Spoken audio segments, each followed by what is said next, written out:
introduce yourselves? Hi, I'm Sassy Mohen. I'm the writer, director, producer, and editor of How to Hack Birth Control.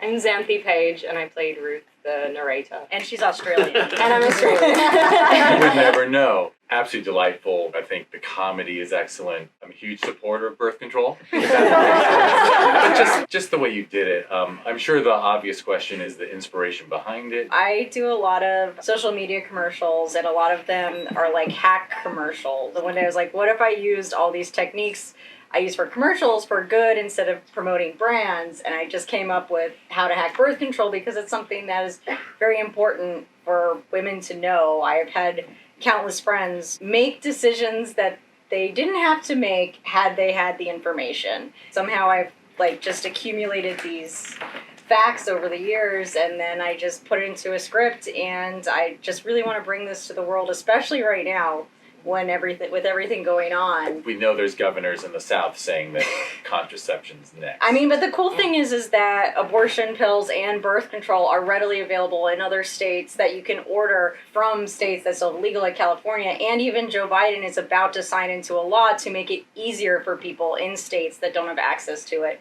to get it. Absolutely. Although I do want to make the point, I always try to, whenever a film does have such an important message, I still want to just, I'm sure everyone here will back me up, wonderful filmmaking. Like you could have, you absolutely wonderful in every way. For the entertainment value, for the pacing, everything about it is great. The visual effects were fantastic. Yeah. And just to make it that much fun while making a point is just, it's great work. Thank you. Thank you. Yeah. I think that's why why it works so well is because it is fun. You know, I think there's that thing of when it's just information being shoved at you, it's kind of I'm not processing this, I'm not taking any of this in. But I think when you can present it in a way that's fun and engaging and funny and bright, I think it's a lot easier to absorb it. And also, women are often painted as angry when they have an opinion. Maybe they're angry because people paint them as angry. I don't know. I wanted to just show some humor in something that shouldn't be as taboo as it is. That's really the important part, is that everyone has sex, for the most part, once you're an adult, and here we are in a modern world where women need a job to function and can't be saddled with the children and childcare all the time, or vice versa. And birth control is such a reasonable and obtainable thing that women can get in a completely affordable ways. And I think that a lot of women just don't know how easy it is to actually get birth control for free. Yeah. And options. And as a long-term, not just a temporary solution. Yeah. And you made brilliant points with humor, when the woman's like, what did I win? And you have your host say, you don't have to spend $250,000 on a baby. But I think everyone does know, instead of just hitting us with those facts that if someone has a baby under the age of 20, their lifetime income is cut in half and stuff. You don't hit us with the dark side.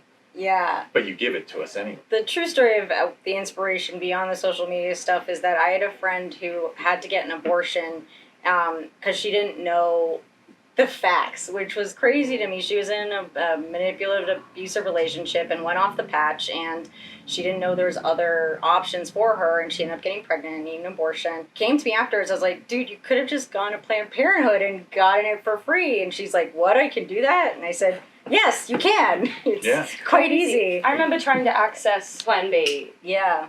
I was living in New York, and I couldn't believe how difficult it was, and how in excess, I think it was it was $50. And I don't have that. So it's just there are things that you can do to make things to fit your budget with birth control, and that's what I want to do, and also make people laugh, because life is funny. Yeah. So Needless to say, I'm sure everyone noticed, but every moment on there is entertaining. Every little comment, my favorite jokes are the inserted one, science discover that unicorns were real until Hillary Clinton's leaked emails, that type of stuff. Because that's the thing, is that the other side of this argument, I feel, has gotten so absurd with their thinking that they're grasping at straws and trying to connect dots that don't exist. And if we just come down to the basic facts of it, is that women deserve birth control in a modern society, or any society really, and here we are, and let's just talk about it plainly.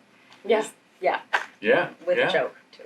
Well, instead of me getting political, Yeah. I'll throw it out to does anyone want to throw up a hand and ask a question or pay a compliment before I pay another one? Yeah. That's fantastic. This was so entertaining and fantastic and poignant, and Thank loved you. it. Loved the humor, loved the special effects. It's brilliant. Yeah. Thank you Acting so was much. great. Yeah, I loved it. Yeah, thank you. I should have went up there and then From beginning to end, how long did it take you to make this film? Well, I came up with the idea before the pandemic, tabled it when the pandemic started, and then I think I started seriously writing the script of June 2020, and we finished the special effects in August of 2021. So we shot it right after the election, before everyone was vaccinated, which was a whole thing, and the visual effects in itself took about 6 months. That my colleague Sam and I did painstakingly, and that was Amazing. really, yeah. I mean, it was really fun to It's do, so but great. yeah, it's definitely a challenge. I mean, nearly every frame has a something. Yeah. Has something that was added later. Yes, it's literally every frame does. I think. Like, I'm well aware. Yeah. And did you say just how long you and Sam, the game show stuff, we had to break down per shot, so it was about like 215 shots. So each effect was named like GS_01, GS_02, and the whole shebang. And the keying was its own thing because turns out lots of programs key white people different than black people, so that was a whole learning experience, and so it took much longer than we anticipated because of that, but I personally learned so much about After Effects that I didn't know I would ever learn. I couldn't help but notice you guys composed a song for it, which was awesome. I mean, was that a new skill, or did you Yeah, learn this for the so movie? I have done that before in films and seen how effective it's been, especially with comedy and helping to tell the story. The composer we worked with was fantastic, and I hired him specifically because of his pop music ability. And we had extensive auditions and found this brilliant artist named Annie Tracy. She just released an album. It's really good. I love her voice. And so that was a whole experience in itself because we did it was all over Zoom, right? Because she was in New York.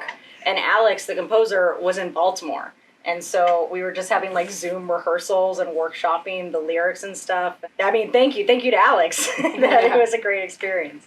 thank you. Well, Yeah. I could discuss this film for like half an hour. We should give minimum. someone else the floor. I wish we didn't have to It's okay. turn him over, but Yeah. the other, I mean, just a great block. Yeah. So. Yeah. That was- Thank you.